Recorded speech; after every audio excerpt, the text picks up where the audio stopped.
everyone, welcome to my new series. I'm going to be talking about, mums in business. There's so many mums that don't want to go back to the workplace, so I thought it would be really good to put together a bit of a mini series, and I'm going to break it down into different videos to make it super easy to follow. I guess listen to me. My name is Lisa. I am the owner and director of All in All Parties and Events. So I built my business up from the ground. I also franchised my business 2 years ago. So I have a bit of a franchise model in place, and I mentor my up and coming franchisees. And we're all mums, we're all in business. And it allows us flexibility to work around our kids. So I thought I might share some of my tips as to, how to go about starting a business and what you need to do, because I think that's the biggest thing. It's like, where do you start? What do you do? How do you come up with a good idea? So many things that you need to think about, and so many questions. So I guess today's video, I was just going to talk a little bit about how you start or how you come up with an idea. Many mums sit at home and they are thinking, oh, I really don't want to go back to work. I've got, kids. I've got 3 kids, so that was me. It's like, I really don't want to go back to the corporate world. What can I do so that I can kind of work around the kids?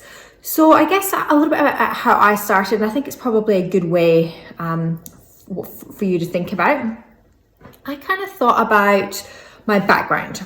So my background is events management. So first of all, I was like, okay, so what can I do in that field for myself? Should I start an events management business? Should I, I was in corporate access at the time for investment banking. I was like, oh, I wonder if I should try and start like a corporate access arm to an events management business. Maybe I could approach some events managers and try and tie in with them. Do I do weddings? There's a whole lot of options.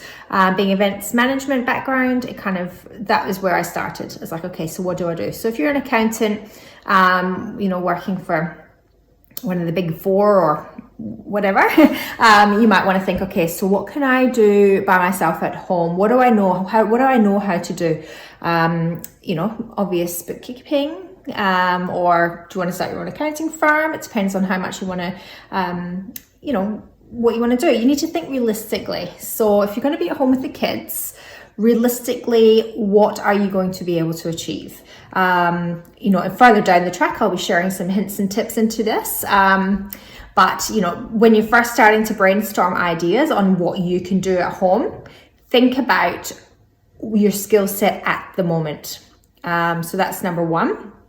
Number 2, your passions. What are your passions? What do you love doing? What are you really good at? What is your, everybody's got something. I love organizing, really strangely.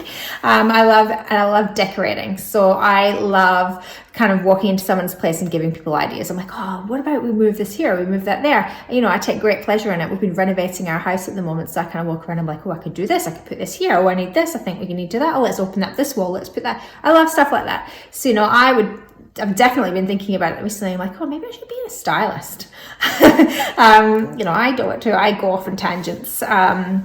I guess once you're an entrepreneur, you're in that mindset, and then you're like, oh, what can I do? What else can I do?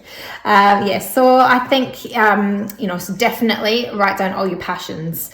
And so from your background, see, first of all, you're writing down your background, what you're doing, what your skill set is. Number 2, you're writing down your hobbies, your interests and your passions. And then number 3 is have a think about what you think is missing in the market. So, you've got kids. So what do you think would be really convenient? Like my sisters and I spoke years ago. We were like, our little ones were really young. We were like, oh my gosh, how great would it be for drive-through supermarkets? Now, this was years and years ago. This was before click and collect and things like that. And I met up with one of my sisters yesterday, now that we can see people, yay! And she was like, oh my gosh, how good would that have been, that concept? That would have just taken off, especially in the recent times. But, things that you want other mums will want. So, you know, that was just a fun idea that we had years and years ago. But yeah, so brainstorm things that you think would be really great. Like, I don't know, bibs. Is there something that, are you really creative? Are you really good at sewing? Is there a bib that you think would be awesome? I actually saw a really clever thing the other day. I have to try and find it actually and maybe pop it on somewhere. And it was like, you know, the things that the kids wear, the onesies, and they've got the clip at the bottom. One of the mums, when they were changing the nappy, they kind of brought the poppers up to the top and put the arms in for the baby, the baby's arms in, to allow it to change the nappy super easy. I'm like, oh my God, where was that when I was younger? Or when I was younger, when my kids were younger. You know, so things like that, that's genius. That's a hack. But is there a business idea of that? Could you make something in that? You know, like, just start thinking outside of the box. It really, you will be amazed at how many ideas, you know, grab paper. I love pen and paper still. I love writing lists, crossing it all off. You know, get PowerPoint out and start doing spreadsheets or whatever you like doing. Spreadsheets, PowerPoint, yeah, honestly, I'm losing it. You know what I mean? You know what I mean. Just start putting down some ideas. I think that when you have, you know, so you've listed what you're good at, you listed your passions and your hobbies, and then you've listed things that you think that would be actually really useful in the market. As I said, you've thought them, so other mums will probably think it too. So this is how you start getting the idea as to what business you could run. These three things together, what you will find in each column is there's probably a real big connection. You know, you might, as I was saying, you might be an accountant, is going to be in what you're good at. You're really good at numbers, and then your passion might be, actually, I really love helping people sort out their books and putting together their taxes. I don't know, I hate doing that, so that would not be on my list.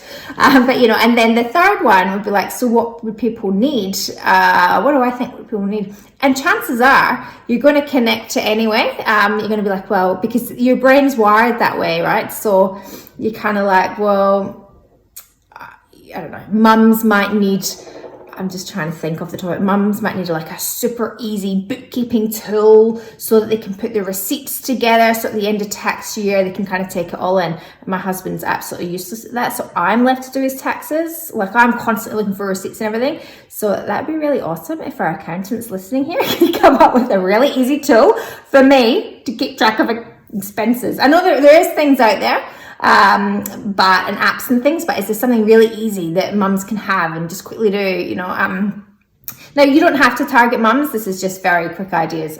My target market's mums with my business, so I guess that's why I keep referring to it, and I'm talking to mums here. But so this is absolutely where the starting place would be. I feel like this would give you a really, really good base and a really good brainstorm into things that you can do. I think part of starting a business is trying to think, what on earth can you do? And you will surprise yourself. That list will be huge, I bet you. You're going to have 3 different columns or 3 different lists, you know, based on interests, what you can do, and things that you think people might want, or things that you think that you want as a mum. Or you think that it's missing, and then chances are you'll connect it. You know, you might be an accountant, but you love baking and your passion, and then what you think people need is super easy DIY cake kits. So obviously, when you kind of look at the 3 columns, you can see really common grounds there. So you're not going to do any of that accounting, but what you would do is you would be like, oh, well, my passion is baking, and I think people need easy weight cake kits. Oh, there you go, it's a business idea. Why don't I do cake kits? Now, just don't forget, just because something is in the market already doesn't mean there's no room for someone else to come in.